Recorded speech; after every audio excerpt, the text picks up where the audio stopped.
नमस्कार, मैं अनिल पुसतकर। स्वागत है आपका ग्लिट्स.इन में। बात करते हैं खरी खरी, बात करते हैं 10,000 घोटाले के मास्टरमाइंड की, जो पहले ही एक घोटाले में फंस चुका था। पता नहीं क्यों उस पर कौन मेहरबान हुआ और उस मेहरबानी का इस मास्टरमाइंड घोटालेबाज अफसर ने ऐसा सिला दिया कि सरकार पानी पानी हो गई।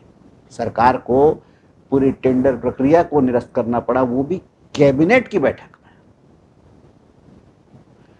फिर घोटालेबाज पर अगर मेहरबान कोई होगा तो उसका सिला तो घोटाला ही मिलेगा, क्योंकि आदत तो कभी कोई बदलता नहीं। चोर चोरी से चला जाए, हेरा फेरी तो जाएगा नहीं। बेमेतरा में समूह जल प्रदाय योजना जो थी, उसमें बहुत हल्ला हुआ। एक ठेकेदार को उपकृत करने का जो है आरोप एक बड़े अफसर पर लगा, हंगामा मचा। संरक्षण जो था, जो भी था, जैसा भी था, उसके तहत वो अफसर बचता चला गया। लेकिन एजी के ऑब्जेक्शंस इतने कठोर थे कि उन्हें निलंबन का दंश झेलना पड़ा। निलंबन हुआ इसी सरकार में। फिर पता नहीं अचानक ऐसा क्या हुआ, कौन उस पर मेहरबान हुआ कि निलंबन की जांच तो आज तक पेंडिंग ही है। निलंबन की जांच का फैसला नहीं आया। उस समूह जल प्रदाय योजना में एक ठेकेदार को उपकृत करने के मामले में जो जांच हुई है, उसका फैसला भी नहीं आया। जांच पूरी हुई कि नहीं, ये भी किसी को नहीं पता। लेकिन अचानक कुछ समय पहले वही घोटालेबाज अफसर अचानक से बहाल कर दिए गए। अब बहाल क्या कर दिए गए, सीधा सबसे बड़े साहब हो गए। और साहब भी ऐसे हुए सबसे बड़े साहब कि कई सबसे बड़े जो सीनियर जो हैं, उनसे बहुत सारे सीनियर जो वेटिंग में थे उनके कंधे पे सवार होकर, वो कभी पुराने समय में जब थिएटरों में पिक्चर लगती थी राजेश खन्ना की, जो भीड़ होती थी, तो जो टॉकीज में जो टिकट लेने के लिए जो भागा दौड़ी होती थी, उसमें लाइन जो लगी थी, उसके कंधे पर सवार होकर कई आदमी जाके जाके दौड़ के जो है काउंटर से टिकट ले लेता था। उसी तरह साहब जब दौड़े सबके कंधे पर, सीनियर अफसरों के कंधे पर दौड़े और आगे जाकर कूदे और काउंटर से अपनी टिकट उठा लिए। अचानक से बड़े साहब हो गए। तो फिर जिसके अकाउंट में पहले से एक घोटाला था, वो चला चली की बेला में क्या छोड़ता कोई मौका? ऐसा मौके का ऐसा फायदा शायद ही किसी ने उठाया होगा।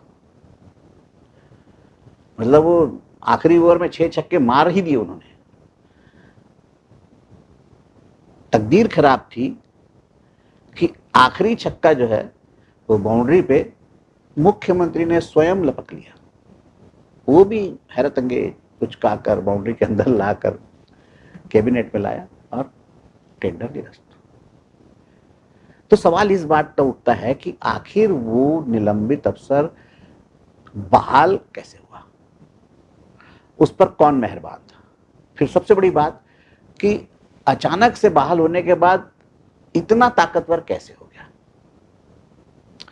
फिर इस पूरे मामले में एक ग्रुप का भी नाम आ रहा है।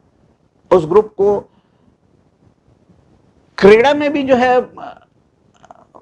है यहां से योजना बनाकर उसको अतिरिक्त फायदा दिला दिया गया। 100 करोड़ ज्यादा भुगतान वहां हो गया, क्योंकि यहां जो जरूरत होती है पहाड़ी क्षेत्र में, उसकी मैदानी क्षेत्र में जरूरत बताकर सोलर ड्यूल पंप जो है, उसके लिए उसको जो है उस ग्रुप को जो जहां जहां बड़ी योजना होती है वहां वहां पहुंच जाता है, सक्रिय हो जाता है। पिछली सरकार में बहुत सक्रिय रहा। उसको क्रेडा में भी उपकृत कर दिया गया। अब मैदानी इलाके में जो है सोलर पंप का क्या काम था, ये भी एक देखने वाली बात है। पहाड़ी इलाकों में, दूरस्थ इलाकों में, जंगली इलाकों में समझ में आता है बिजली नहीं थी तो वहां पे सोलर पंप लगता था। यहाँ मैदानी इलाकों में जहां बिजली, वहां पे सोलर पंप की जरूरत क्या थी? ये एक और इसमें पेच है। फिर सारी कड़ी इर्द गिर्द घूमती है रमन सिंह सरकार के समय भाजपा में रहे एक नेता के खिलाफ। वो अभी इस सरकार में भी जो है बड़े अफसरों के करीब हो गए। रमन सिंह छूटा तो सरकार भी छूट गई, पार्टी भी छूट गई। नई सरकार है तो नई सरकार है, नई पार्टी है और नए लोग हैं। वो भी मास्टरमाइंड लोगों में से एक। फिर हैरान कर देने वाली बात यह है कि इसी सरकार के पीडब्ल्यूडी या अन्य विभाग में बेरोजगार इंजीनियरों के लिए शिक्षित बेरोजगार कोटे में जो बेरोजगार इंजीनियर है उनके लिए काम देने का प्रावधान है। यानी जो अपने ही प्रदेश के बेरोजगारों को लाभ देने का, उनको रोजगार देने का जो काम है वो अन्य विभाग कर रहे हैं। फिर हमारे प्रदेश के इंजीनियर का भला और उसका जो है हित हम नहीं सोचेंगे, हमारी सरकार नहीं सोचेगी तो कौन सोचेगा। लेकिन इस विभाग में और इस जल मिशन योजना में हमारे प्रदेश के सुशिक्षित बेरोजगारों का, सुशिक्षित बेरोजगार इंजीनियरों का जरा भी ख्याल नहीं रखा गया। उनको कोई काम ही नहीं दिया गया, सारा काम बाहर के लोग। अब हो ये रहा है, सरकार ने टेंडर तो निरस्त कर दिया, लेकिन जल जीवन मिशन में केंद्र का भी अंशदान है। केंद्र सरकार भी उस पर नजर रखी हुई है। केंद्र सरकार की आपत्ति आ चुकी है कि बिना थर्ड पार्टी इंस्पेक्शन ये कैसे काम हो गया 7.1%। तो केंद्र सरकार के जरिए विपक्ष को एक मौका मिल रहा है सरकार को घेरने का।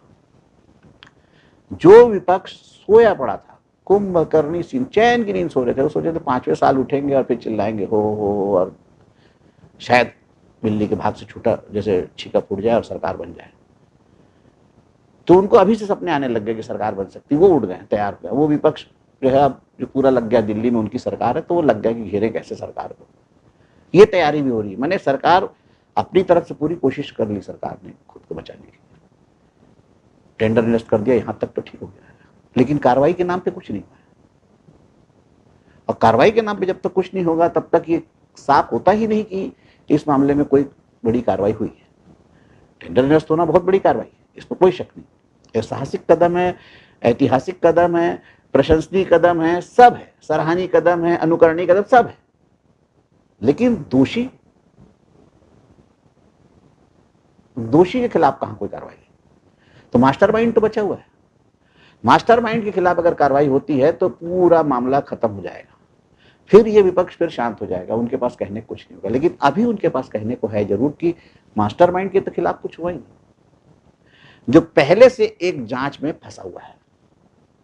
तो जो पहले से जांच में फंसा हुआ है, जो घोटालेबाज है, तो उससे आप ईमानदारी की उम्मीद कर कैसे रहे थे, ये हैरान कर देने वाली बात है। विभाग ने उस पर इतना भरोसा क्यों जताया, कैसे जताया, किसके इशारे पर जताया, ये भी जांच का विषय हो सकता है।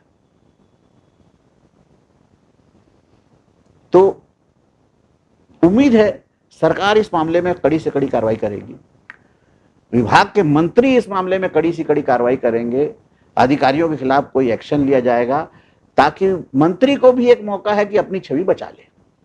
हालांकि मंत्री का इसमें बहुत कुछ दिखता नहीं है कि अधिकारी ही सारा खेल खेल रहे थे, इसलिए मंत्री को ये मान सकते हैं कि मंत्री की लापरवाही है। मंत्री की इसमें जो है लापरवाही, घोर लापरवाही कह लीजिए, वो तो साफ सामने आ गई। आंख बंद करके भरोसा करना, फ्री हैंड देना, ये मंत्री की लापरवाही, उसका खामियाजा वो भुगत रहे हैं। आज उन पर आरोप के छींटे। तो अपने दामन पर लगे दाग को बचाना मंत्री की भी जिम्मेदारी है, सरकार की भी जिम्मेदारी है। दोषी अफसरों के खिलाफ कार्रवाई होगी तो इस मामले का पटाक्षेप हो जाएगा, फिर विपक्ष को बोलने को कुछ नहीं मिलेगा। तो उम्मीद है सरकार विपक्ष को ये मौका हाथ नहीं जाने देगी। विपक्ष के हाथ ये मौका लगने से पहले इस पर कोई ठोस कार्रवाई हो जाएगी।